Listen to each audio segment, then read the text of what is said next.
Seperti yang saya sampaikan tadi, ini rumah makan Bobber. Rumah makan, gitu. Disulap menjadi rumah sakit. Jadi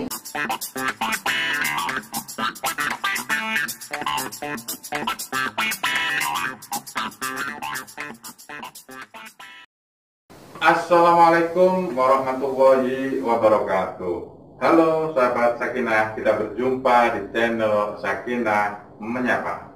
Bersama saya Syafiq Manaf, kita akan berbincang-bincang dengan sejumlah narasumber yang akan membagikan cerita mereka. Cerita tentang perjuangan, cerita tentang cita-cita dan harapan mereka, serta bagaimana mereka mengatasi kesulitan-kesulitan hidup yang mereka alami. Dari cerita para narasumber yang berasal dari beragam profesi, beragam aktivitas ini, harapannya akan bisa memberikan inspirasi bagi kita semuanya, atau membuka wawasan dan pandangan kita bahwa ternyata di sekitar kita ada orang-orang yang luar biasa, di mana mereka berjuang untuk diri mereka, untuk anak-anak dan keluarga mereka yang mungkin selama ini luput dari perhatian kita semuanya. Sebelum kita akan menyapa narasumber pada edisi perdana kali ini, saya ingin menyampaikan bahwa program Sakinah Menyapa ini merupakan transformasi dari majalah Sakinah Menyapa yang sebelumnya kita terbitkan beberapa kali secara berkala. Dan akhirnya kita harus beradaptasi dengan kemajuan teknologi yang perkembangannya demikian cepat dan jangkauannya pun semakin luas dan dekat bersama kita semuanya. Maka mulai bulan Oktober 2021 ini kami akan menyapa sahabat Sakinah yang berada di mana saja melalui channel YouTube Sakinah Menyapa. Harapannya sapaan kami ini akan terasa lebih dekat, lebih akrab, dan lebih hangat. Terasa kita bersama keluarga. Nah, di edisi pertama kali ini saya akan menghadirkan seorang wanita yang luar biasa. Nah, apa yang luar biasa dan bagaimana, kita sapa dulu Ibu Umi Mudrisa. Assalamualaikum Bu Umi. Waalaikumsalam warahmatullahi wabarakatuh. Apa kabar hari ini? Baik. Alhamdulillah. Sehat ya? Sehat. Alhamdulillah. Bu Umi, informasi yang saya dapat jenengan ini merupakan karyawan perintis dari Rumah Sakit Islam Sakinah. Bisa diceritakan Bu, sudah berapa lama Bu bekerja di sini Bu? Terima kasih waktunya Pak Safi. Memang saya untuk bekerja di RSI Sakinah itu sejak awal operasional RSI. Jadi RSI Sakinah ini diresmikan tanggal 2 Oktober tahun 1990 oleh beliau Al-Maktullah Kiai Haji Abdurrahman Wahid.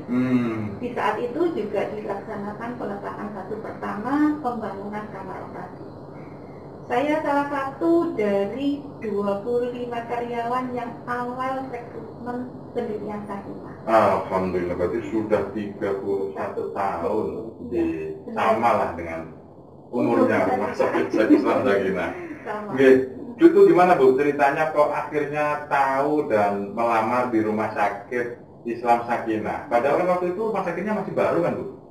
Tidak baru mau akan buka. Belum buka malah? Oh iya. Gimana ceritanya dulu Bu? Ceritanya gini, jadi memang saya lulus sekolah tahun 1989, kemudian mengikuti bimbingan di akuntansi. Pada suatu saat saya pulang itu teman-teman ngajak ada rumah sakit yang akan didirikan Bu. Mbak, ayo coba kita lihat.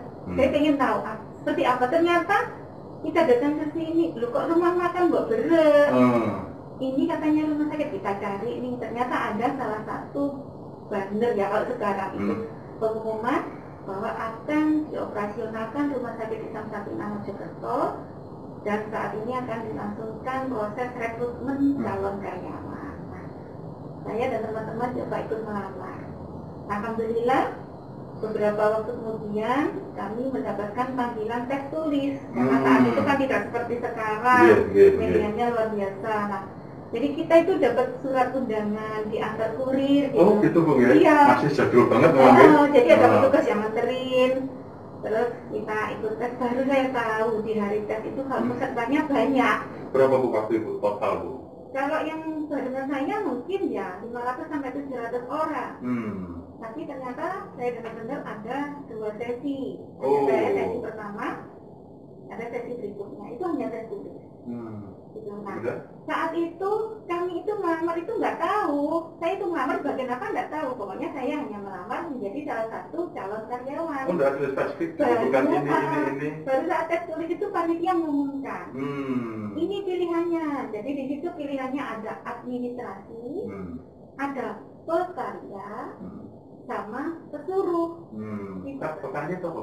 Pekarya itu kalau dulu namanya pembantu perawat, kalau sekarang kan asisten perawat. Nah, dari proses itu Pak Safi, dari sekian ratus pelamar yang lolos itu 20 orang. Nah, berjalannya waktu sampai dengan hari ini dari kami ber-20, yang non medis ini ya, itu 30. Yang lainnya ada yang purna, ada yang karena kondisi sakit sudah mengharapkan lahir, ada juga mengundurkan diri karena sesuatu hal. Ya Bu, dulu itu kan pasti awalnya itu kan gedungnya tidak seperti sekarang ya, registrasi sekarang sudah besar, fasilitasnya lengkap.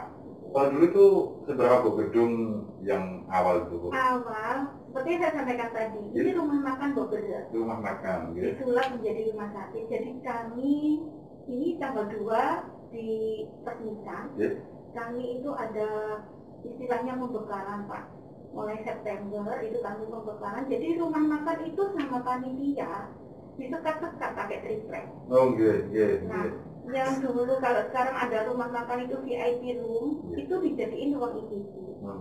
Terus rumah makan, ruang keluar atau rumah keluarga Boberda itu dijadiin ruang rawat inap.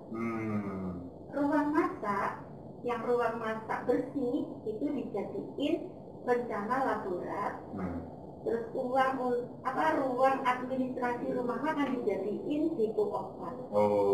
Nah, antara rumah makan dengan rumah keluarga Boberda itu kan pisah. Jadi ya kita nggak ada koridor Pak. Terus dapur kotor itu dipakai untuk ruang cuci sama ruang rawat inap kelas 3. Bu, waktu itu apakah langsung rame Bu setelah buka itu? Ya enggak Pak. Jadi kita itu pagi diresmikan oleh beliau, malam ada pasien rawat inap langsung lahiran. Langsung melahirkan. Rawat jalannya memang tanggal 2 itu rame, pagi itu rame, tapi malam sudah sepi. Nah, sampai hari ini Pak Safi, jadi RRI Sakinah kalau rawat jalan tidak pernah tidak ada, selalu ada kunjungan. Tapi kalau rawat inap itu di awal-awal penelitian kami operasional sampai hampir 8 atau 10 tahun itu ya peminatnya sangat minim. Sangat minim. 8 tahun itu. Iya. Nah, itu kan awal-awal sampai 8 tahun masih sepi. Iya. Artinya karyawan kan tidak banyak pekerjaan tuh. Terus ngapain tuh waktu itu? Jadi memang karyawan rumah sakit awal itu Pak Safi tidak seperti sekarang. Jadi dia ini hanya enggak. Kami awal masuk punya tanggung jawab pagi datang itu membersihkan seluruh ruang kerja masing-masing. Jadi nyapu, ngepel itu adalah tugas masing-masing yang diterima. Jadi yang namanya pesuruh itu tidak sebagian dia bersih seluruh rumah sakit, tidak. Dia adalah nyuci baju pasien atau tenun-tenun pasien ruangan. Nah, yang ruangan-ruangan itu dibersihkan oleh yang diterima di unit-unit kerja. Jadi siang setelah kita bersih, kita mengerjakan tugas rutin. Kalau karena nggak ada pasien ya. Jadi hampir semua teman-teman itu ini Pak, kita untuk alat-alat habis pakai itu kan dibikin sendiri. Jadi kayak plasa itu dipotong sendiri, dilipat sendiri. Nanti untuk sterilisasi kita titipkan. Oh begitu. Bu ya dapat informasi kalau malam itu yang shift malam Bu ya. Memang sudah ada sejak awal kan? Shift malam itu teman-teman untuk mengusir jemur itu sering liwetan. Itu benar Bu atau gimana Bu? Jadi gini. Memang shift malam awal-awal berdiri itu kan banyak longgarnya Pak Safi. Nah, rumah sakit itu memberikan tanggung jawab itu kan tidak seperti sekarang, masih dalam batas yang penting ada. Nah, kalau liwetan itu ada, biasanya itu Ya Indomie itu.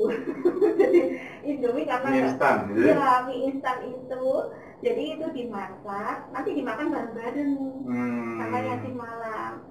Kan dari 20 karyawan yang direkrut sama ada 5 orang medis itu 2 bidang 3 perawat itu kan tidak semuanya dinepati. Jadi malam itu hanya berapa orang, pada banyak juga, nggak sampai 10 paling Pak. Jadi yang depan ada security 1, terus rawat jalan 1 orang, rawat inap 3 gitu. Nah itu mereka memang direkam. Itu misalnya itu memang jatah dari rumah sakit atau mana? Kalau Indomie atau apa yang mie instan itu maksudnya jatah rumah sakit, namun di saat itu banyak donatur para penggagas atau panitia pembangunan RSI itu yang memberikan ke kami. Jadi tidak hanya kita masak Pak, tapi sering-sering beliau-beliau itu kan tokoh, sering diundang ke acara hajatan. Jadi malam itu kami dikirimi kayak nasi kemaron, kadang nasi habis berkat lah kayak gitu. Itu tiap hari nggak pernah. Siapa saja Bu biasanya yang ngasih? Yang ngasih itu ya ada Pak Kiai Haji Almarhum Mudakir, Pak Haji Kiai Haji Masud Yunus, Pak Kiai Haji Sanasi, banyak lah. Beliau-beliau yang memang merealisasikan untuk gagasan almarhum untuk berdirinya Sakinah itu luar biasa. Perhatian beliau, jeripaya beliau terhadap Sakinah bisa direalisasikan. Bagi karyawan yang di saat itu kita tidak ada, kan kita swasta murni. Kunjungannya tidak sesuai harapan, otomatis biaya tetap itu kan tidak mudah dan tidak murah. Nah itu ya dari support beliau-beliau itu. Bu, apa Bu? 31 tahun dengan bukan waktu yang sedikit. Apa Bu pengalaman yang paling mengharukan yang pernah Ibu alami di sini? Jadi saat-saat sebelum 8 tahun atau 10 tahun itu Sakinah benar-benar di titik kritis ya Pak. Jadi sempat waktu itu dengar sih, memang saya kan pelaksana ya Pak, yang punya gagasan kan beliau-beliau itu untuk Sakinah akan dijual. Sempat juga yang bermitra dengan kita, salah satu bank Jatim itu juga mau melikuidasi karena kan infonya ada tanggungan yang belum bisa diselesaikan. Sehingga kami itu begitu dengar teman-teman, aduh ini kalau beneran dilikuidasi atau dijual kita nanti gimana? Saat itu jadi terus terang nggak banyak karyawan, tapi situasinya benar-benar masih memprihatinkan sehingga ikatan kekeluargaan sama karyawan itu benar-benar kuat. Apa Bu yang membuat Ibu betah di sini Bu? Yang pertama, memang ini rumah sakit itu sistem kerjanya tidak aku kamu enggak, tapi kami benar-benar membaur, saling support, antar bagian saling bantu. Jadi yang pertama kekeluargaan itu yang menjadikan kami bisa mampu bertahan di sini. Yang kedua komitmen Pak. Jadi saya apapun itu ingat bagaimana di Sakinah ini bisa terbentuk. Itu tidak mudah karena melalui proses jimpitan beras dari warga NU Kabupaten Kota dan juga janji yang pernah disampaikan salah satu penggagas, yaitu waktu itu di forum kunjungan ke warga di salah satu desa mengatakan kalau Sakinah terwujud, lambat laun Sakinah yang akan memberikan bantuan kepada masyarakat dalam bentuk layanan kesehatan. Nah, itu yang menjadikan saya berkomitmen untuk bisa membantu, memberi manfaat untuk orang-orang yang membutuhkan layanan kesehatan. Memang saya bukan orang medis, tapi yang bisa saya bantu adalah memberikan info tentang proses maupun alur untuk bisa dilayani di rumah sakit Ihsan Sakinah. Itu sangat membantu warga yang ada di sekitar. Pernah Bu kepikiran untuk berhenti bekerja atau pindah ke tempat lain? Waktu itu ada beberapa waktu ya, ada pendirian rumah sakit itu atau Citra Medika. Itu banyak teman-teman di sini yang pindah ke sana. Sempat saya ditawari, Ibu kalau berminat, monggo kami terima di rumah sakit Citra Medika. Namun kembali lagi saya ingat Sakinah ini adalah gagasan dari beliau almarhum. saya kalau hanya mencari nuwun sewu, memang saya tidak butuh sesuatu. Kalau saya nyari itu aja, saya nggak dapat. Tapi kalau saya di Sakinah ada itu tadi yang bisa kita berikan ke warga, gagasan dari beliau, yaitu kalau orang NU itu di pondok tidak akan kehabisan tempat. Di sekolah pasti juga ada tempat, tapi kok di rumah sakit orang NU itu akan susah. Karena saat itu rumah sakit yang didirikan NU kan masih belum ada. Itu yang sangat ibaratnya itu menjadi ikatan saya dengan RSI Sakinah. Itu Pak Sabri. Jadi paling tidak saya bisa membantu orang-orang yang ada di sekitar RSI Sakinah dan di sekitar saya tentang informasi layanan kesehatan di Sakinah dan apa yang bisa dilakukan RSI Sakinah. Serta mewujudkan dan melanjutkan perjuangan beliau yang para pendiri RSI Sakinah. Bu, terakhir apa Bu pesan untuk generasi muda hari ini Bu?